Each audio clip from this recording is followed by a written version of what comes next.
Je ziet er zo mooi uit.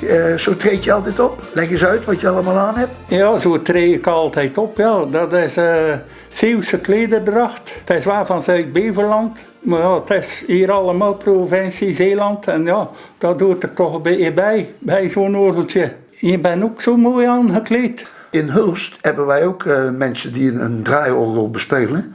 Dat is meneer Keizer en meneer De Bruin.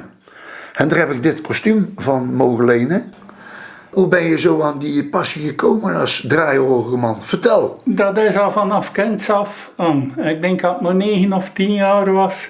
Toen zat er dat al in. Ik moest het al veel eerder gedaan hebben, maar ja. Ik heb nu van 2015 dat orgeltje. En ik ben in 1985 al lid geworden van de kring van draaiorgelvrienden. En dan op mijn dagreisje. En dan ben ik in Sint-Niklaas bij de heer Prinsen geweest. En die bouwde toen 32 toetsorgeltjes. En toen keek ik daar aan naar. En dan heb ik toch nog zo lang gewacht. En dan heb ik er om het uur eentje bij Verbeek en Sint-Job in het Voor gekocht. Het is een 36 toets Verbeekorgeltje. En de naam is de Piero. En deze eerste rij pijpen, dat is eenmaal 19 zangbourdon. En die pijpen erachter, dat is accompagnement, eenmaal 10 bourdon. En de bassen, die liggen hier onderin, dat is eenmaal 6 bourdon, 8 voet.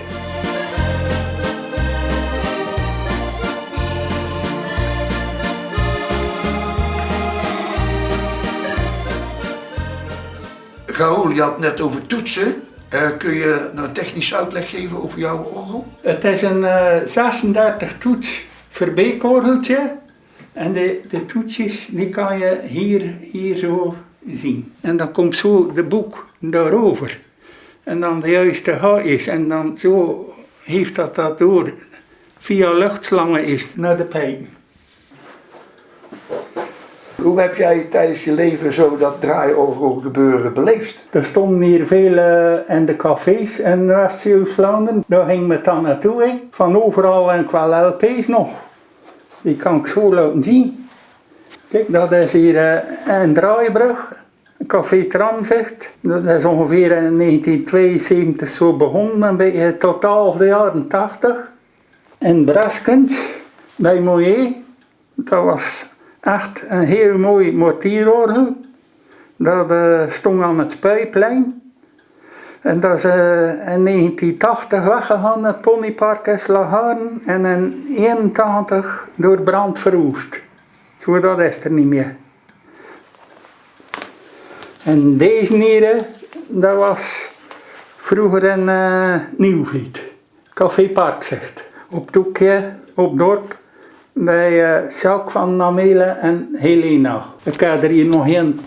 Dat is van het Hofzicht in IJsendijken. Die staat er nu nog, maar ja, die speel jammer genoeg wel nooit meer. Zo hebben we dat een beetje beleefd en ja, zo ben ik daarin gekomen.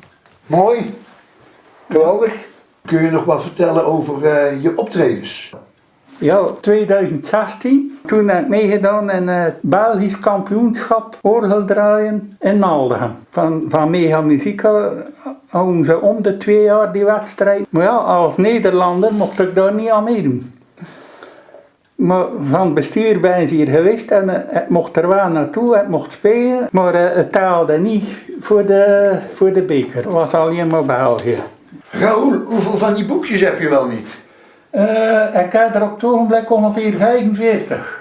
En welke kies je? Omdat we hier zo dicht op de grens zijn, dan ga ik maar de smokkelaar spelen.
mij gaan we binnenkort van dansmuziek binnen naar dansmuziek buiten.